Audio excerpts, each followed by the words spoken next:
friends, welcome to another edition of Minimal Monday. Minimal Monday wrap-up number 79 this week. Welcome, my name is Olivier, and every week I do this little wrap-up video right now. It used to be it used to be in text format, but I'm enjoying these videos because I think you can really see how enthusiastic I am about this little team and about the work that gets submitted week after week. A little update on the flooding situation here in Calgary. Yeah, it looks like we are going to get a stampede this year, which is awesome. Stampede should start on Friday. Everything is pretty much fixed. I'm still not in my office though. So still waiting on final improvement. How do you say that? Final improvement by engineers and electricians to for us to be able to work from the main office. But yeah, it's been a hectic week. Last week we got evacuated again out of our secondary office because of a train derailment. So it was last week. I worked a day and a half, just to give you an idea of what was going on.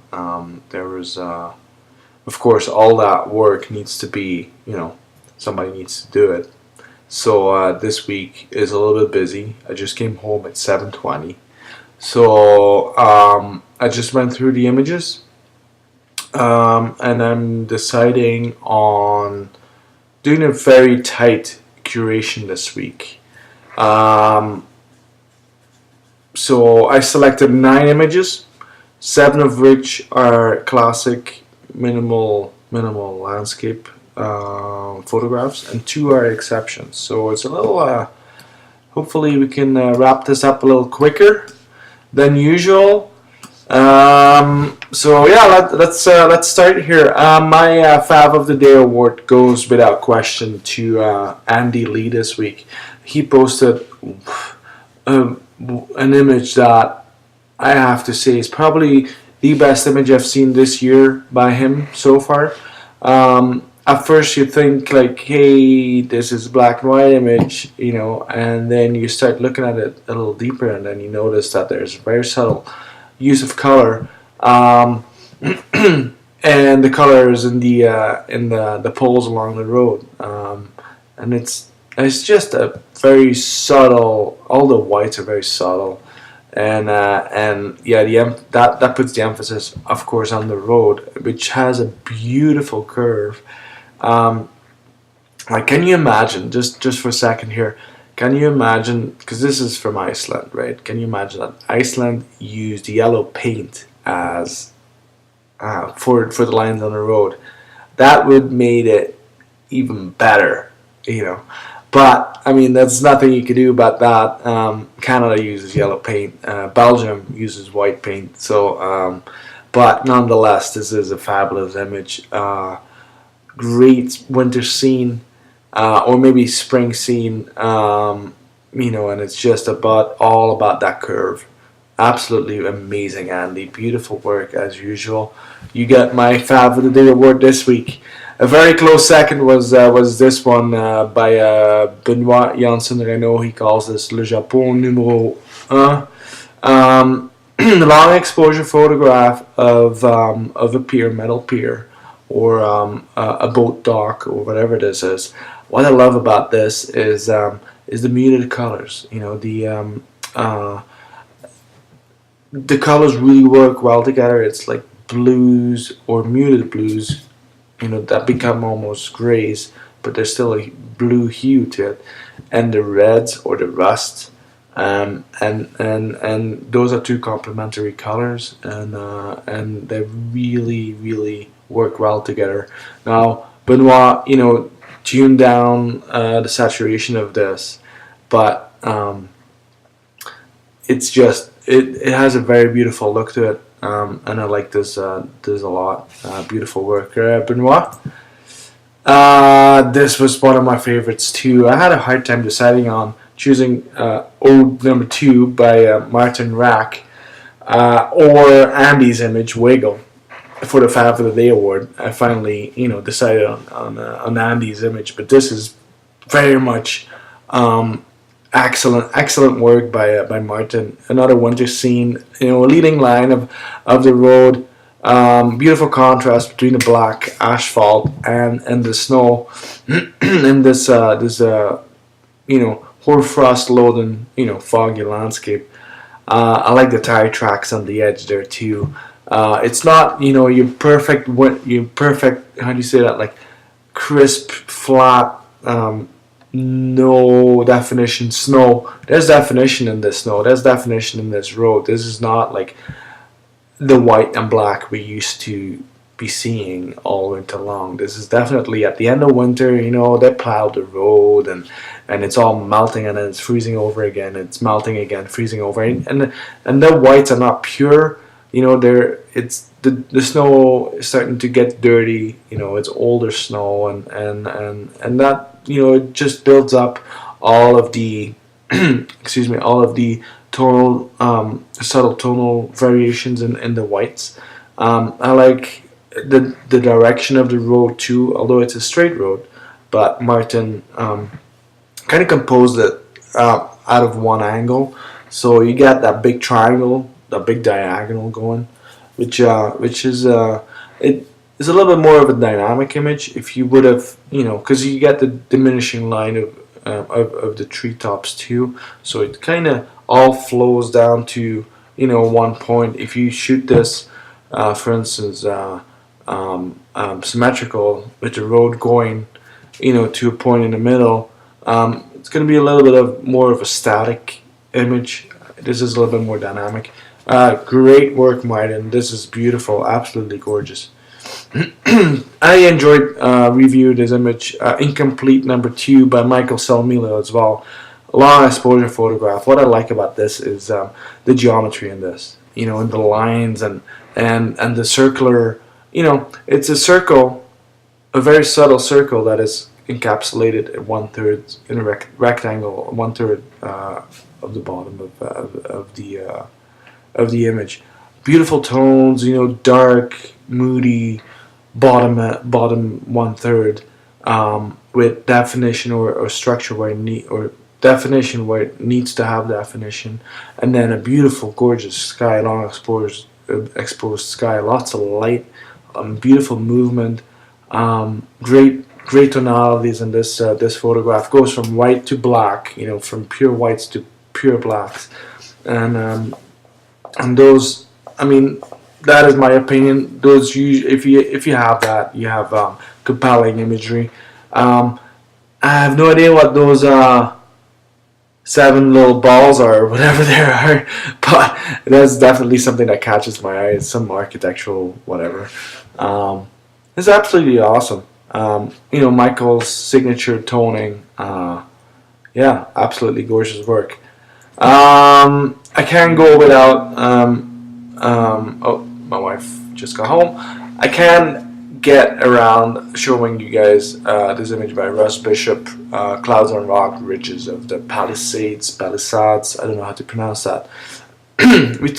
we often talk about landscape photography and how you can incorporate minimal or the minimalistic approach to landscape photography. This is Russ Bishop is a classic landscape photographer. Not so much the don't take this the wrong way. The fine art photographer that does long exposure photographs and that the classic stuff, right? Russ is pretty much a an all-round awesome landscape photographer that you need to follow, and if you minimalism is definitely one of the tricks in the bag, from a seasoned photographer. Not only landscape photography, all kinds of photography can benefit from a minimalistic approach sometimes. And here again, he shows you, nice diagonal composition, beautiful sense of light, texture, lots of triangles, absolutely amazing. Good work, Russ. And here's another interesting square by Toby Truman. He calls this the High Road. Very dark, very moody. A little spot of light in the middle there with the towering cumulus going up. Um, good sense of environmental light conditions. That's what I get from this. Definitely a bad weather scene. Beautiful work, Toby. What about this by Pimo? Um, he calls it Silver Tower, and I don't know where this is, but it's absolutely um, yeah, it's weird. It's a tower that is half underwater. It's an awesome scene. I'm not like I like that you chose for the vertical on this. I think it's gonna be even better if you do like a square, just you know. Um, but yeah, doing the vertical, I mean, it really emphasizes the vertical movement of the tower and the reflection. Again, great sense of light. Good processing. Um, Good texture too. It's absolutely amazing. Thanks, P. And that was the last image of the normal stuff. I'd like to show you two more images. One is this one, which is an exception by Giancarlo Barberini. This is architectural photography from. This is a building called the Shipping and Transport College. And that is located in Holland somewhere. Holland is very well known for its beautiful architecture. Like they're really pushing the envelope when it comes to buildings, and this long exposure photograph is all about diagonals. Although it's a very squarish building, this is all about diagonals. The building itself is composed along the diagonal. The clouds are moving along the diagonal. There's a really good sense of light, on the right part of the building, with a great shadow texture. There's also something very interesting, and I don't know what it is. It's probably like a flag that was flapping in the wind there for 48 minutes or something. I really like that. That's a great detail, because at first I thought it was like some sort of a vent, a smokestack almost from, I don't know, like air conditioning or heating or something. But I think it's a flag, and it's definitely a cool detail. And this one is my last one I want to share with you. This one is called Orbit by Jared Bruner. At first I had to really measure it, because I was like, this is not a square, this is a rectangle. And this is an image that really plays tricks with your eyes, because of how all the lines are. It's a sphere, right? It's a spherical building. It's an architectural photograph again. I have no idea what it is or where it is located, but it plays tricks on your eyes, because you think this image is narrower than it is wide, so it's kind of a vertical image. But once you start, measuring it, it's a square, and that's why I wanted to share that with you, because it's definitely an interesting image this way, And I don't know if this is like if this image is turned on the side, right, 45 degrees, and this building goes like that, right? Or this is actually a building that has like a 45-degree edge that wraps around. It's definitely a great abstract. I like all the rectangles. They all like diminish, to that cloud, right? That is basically placed on 1/3 from the upper left corner. Yeah, this is really mind-boggling image. Really cool stuff, Jared. So that was it for this week. 15 minutes. This is a very short wrap-up, which is awesome. Another side note here, happy 4th of July to all my American friends. And I hope I see you all next week again. Thank you so much.